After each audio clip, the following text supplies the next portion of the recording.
আসসালামু আলাইকুম। আজকে আমি যে গল্পটি পড়তে যাচ্ছি, গল্পের নাম তোমাতেই আসক্ত। লেখিকা তানিশা সুলতানা। পর্ব নম্বর 1। তুমি মানো বা না মানো, মেয়েটির সাথে তোমার বিয়ে হয়েছে, এটা মিথ্যে হয়ে যাবে না। হাফিজুর চৌধুরীর কথা শুনে হাতের কাছে থাকা টি টেবিল খানায় প্রচণ্ড শক্তি প্রয়োগ করে ঘুষি মারে আবরার। মুহূর্তে টি টেবিল ভেঙে গড়িয়ে যায়। ঝনঝন শব্দে মুখরিত হয় গোটা ড্রয়িং রুম। শক্তপোক্ত হাতের পিঠেও ঢুকে গিয়েছে এক টুকরো কাচ। সেখান হতে গল গল করে গড়াচ্ছে লাল রঙের তরল পদার্থ। তাতে একটুও বিচলিত দেখালো না হাফিজুরকে, যেন তিনি নিজ সিদ্ধান্তে অনড়। এই মুহূর্তে নাতি মারা গেলেও তিনি দমে যাবেন না। আতিয়া বেগম আঁচলে মুখ গুজে কেঁদে ওঠে। শ্বশুরের সামনে গিয়ে দুটো বাক্য উচ্চারণ করার সাহস তার নেই, আর না আছে ছেলেকে শান্ত করানোর শক্তি। মাঝে মধ্যে তিনি নিজেকে ব্যর্থ মা বলে ঘোষিত করেন, যে সন্তানকে নিয়ন্ত্রণ করতে পারে না। আবরার নিজের রক্তমাখা হাতের পানে দৃষ্টি রেখে গম্ভীর স্বরে বলে, আমি তাকে মানি না, কবুল বলিনি। চালাকি করে কাবিননামায় সাইন করিয়েছেন আপনি দাদাভাই।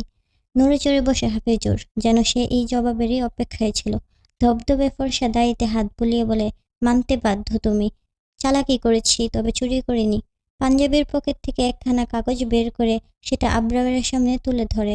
এটা তোমাদের কাবিনের কাগজ। এখানে স্পষ্ট তুমি। বাকিটা শেষ করতে পারে না হাফিজুর। আবরার কাগজখানা ছিনিয়ে নিয়ে টুকরো টুকরো করে ছিঁড়ে ফেলে। আশ্চর্য বনে যায় হাফিজুর। শক্ত কণ্ঠে বলে, আবরার, কি করলে তুমি এটা? তোমাদের বিয়ের একমাত্র প্রমাণ ছিল এই কাগজ। আবরার কাগজের টুকরো ফ্লোরে ফেলে দেয়। হাফিজুরের চোখে চোখ রেখে বলে, এবার আর বলতে পারবে না সে আমার বউ।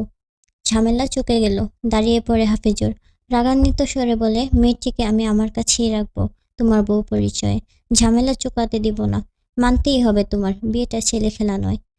আবরারও দাঁড়িয়ে পড়ে। দাদার থেকেও দ্বিগুণ তেজি স্বরে বলে, তাহলে আমিই বেরিয়ে যাচ্ছি এই বাড়ি থেকে, দরজা খোলা আছে। বেশ। আবরার তাসনিম বড় বড় পা ফেলে বেরিয়ে যায় চৌধুরী বাড়ির চৌকাঠ পেরিয়ে। একবার পিছন ফিরে তাকালে হয়তো দেখতে পেত আতিয়া বেগমের কন্দরত মুখশ্রী, দাদা ভাইয়ের অসহায় চোখ দুটো। আবরার চোখের আড়াল হতেই হাফিজুর চৌধুরী ধপ করে বসে পড়ে সোফায়। এক হাত চোখের উপর রেখে হু হু করে কেঁদে ওঠে। কলিজাখানা তার পুড়ে যাচ্ছে, বুকে ব্যথা হচ্ছে। মৃত ছেলের একমাত্র স্মৃতি ছিল কলিজার টুকরো নাতি। ছেলে গত হয়েছেন প্রায় 12 বছর হবে। তখন আবরারের বয়স ছিল 9 বছর, আর অহনা ছিলেন আতিয়ার গর্ভে। সেই থেকে হাফিজুর চৌধুরী 2 হাতে আগলে রেখেছেন আবরার আর তার মা আতিয়া বেগমকে। কখনই এতটুকু দুঃখ তাদের পেতে দেননি। চাওয়ার আগেই হাজির করেছে প্রয়োজনীয় সকল কিছু। শুধুমাত্র ছোট ছেলের বউ বাচ্চার সুবিধা অসুবিধার কথা চিন্তা করে ঢাকার শহরে গড়েছেন বিশাল অট্টালিকা। বড় ছেলে এবং মেজো ছেলের সাথে সম্পর্ক ছিন্ন করেছেন। আতিয়া বেগম দৌড়ে আসে শ্বশুরের নিকট, হাঁটু মুড়ে বসে পড়ে পায়ের কাছে। শ্বশুরের হাত দুটো মুঠো করে ধরে অনুনয়ের সুরে বলে, বাবা, আবরারকে ফেরান, আমার ছেলে চলে যাচ্ছে। হাফিজুর আতিয়ার মাথায় হাত বুলিয়ে দেয়। ছেলের বউকে সান্ত্বনা দেওয়ার ভাষা তার কাছে নেই। শুধু দীর্ঘ শ্বাস ফেলে বলে, যেদিন তার মনে হবে আমরা তার ক্ষতি করিনি, সেই দিন ঠিক চলে আসবে তোমার ছেলে। অপেক্ষা করো বৌমা। সত্যিই কি তাই? 1 বছর, 2 বছর, 3 বছর, 4 বছর, 5 বছর, 6 বছর, 7 বছর, 8 বছর চলে গেল। আবরারের মনে হলো না তার দাদা এবং তার মা ক্ষতি করেনি। 13 বছর বয়সী একটা মেয়ের সাথে তার জীবন জুড়ে দিয়ে ভুল করেনি, তাকে ঠকায়নি। 8 বছরে পাল্টে গিয়েছে অনেক কিছু। হাফিজুর চৌধুরী আর বেঁচে নেই। আবরারকে হারানোর শোকে বছর 2 পরেই পরলোক গমন করেছেন। হাসপাতালের বেডে মৃত্যুর সঙ্গে যখন পাঞ্জা লড়ছিল, তখন তার মেঝো ছেলে, ছোট ছেলে এবং একমাত্র মেয়ে ছুটে এসেছিলেন সকল অভিমান ভুলে। ক্ষমা চেয়েছেন মৃত্যুর সঙ্গে পাঞ্জা লড়া বাবার পা চড়িয়ে। দম বের হওয়ার আগে হাফিজুর চৌধুরী অক্সিজেন মাস্ক খুলে শেষবার দুটোই কথা বলেছিলেন, শেষ বেলায় আবরারের মুখখানা দেখতে পেলাম না। আর তুলতুলকে তোমরা দেখে রেখো, আবরারের আমানত তোমাদের ভরসায় রেখে গেলাম। ঘুমের ঘোরে অনুভব করে ঠান্ডা একটা জিহ্বা চেটে দিচ্ছে তুলতুলের গোটা মুখ, যেন জিহ্বার মালিক জাগাতে চাইছে তাকে। ডিসেম্বরের মাঝামাঝি, হাড় কাঁপানো শীতে পড়েছে। এমন সময় সাধের ঘুমে ব্যাঘাত ঘটালে নিশ্চয়ই ভালো লাগবে না। তুলতুলেরও তেমন ভালো লাগলো না। মুখখানা কম্বলের তলায় নিয়ে যেতে উদ্যত হলো, তবে জিহ্বার মালিকের জন্য পারে না। সেই জন্য পণ করেছে বিরক্তির সর্বোচ্চ পর্যায়ে নিয়ে যাবে তুলতুলকে। পিটপিট করে চোখ খুলে তুলতুল, কপাল কুঁচকে বলে, any don't disturb.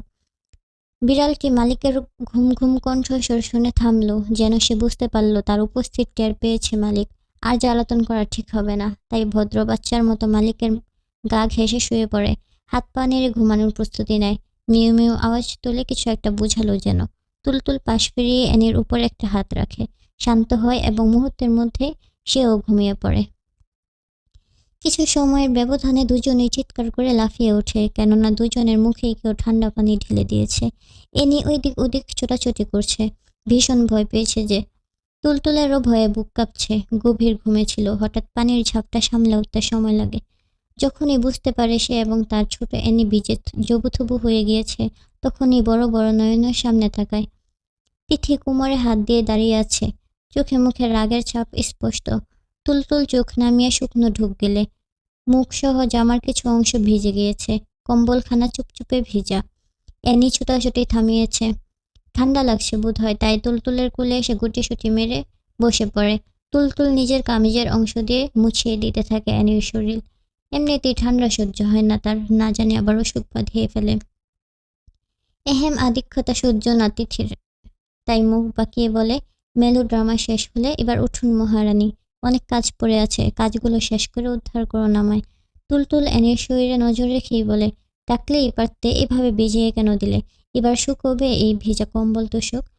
Tithi dressing টেবিলের সামনে গিয়ে দাঁড়িয়েছে ততক্ষণে, এলোমেলো জিনিসপত্র গুছিয়ে রাখতে রাখতে জবাব দেয়, আম্মু বলল না উঠলে পানি মারতে। তুই তো জানিস আমি আম্মুর কথা ফেলতে পারি না। তুলতুল পাল্টা কোনো কথা বলে না, এর সাথে কথা বললে কথা বাড়বে, এক পর্যায়ে ঝগড়া লেগে যাবে, তখন বকাগুলো তারই খেতে হবে। তাই এনিকে কোলে নিয়ে বিছানা ছাড়ে। রুম থেকে বের হতে উদ্যত হলেই তিথি বলে ওঠে, তোর বিলাইকে লুকিয়ে রেখে যা, ভাইয়া আসছে বাড়িতে। তার সামনে পড়লে বুড়ি গঙ্গায় ফেলে দিয়ে আসবে, আর তুইও লুকিয়ে থাকবি। তিথির কথা কানে তুলে না তুলতুল। তুহিন খুব ভালো, সে তুলতুলের এনিকে ভীষণ ভালোবাসে, কিছুতেই ফেলবে না এটা নিশ্চিত সে।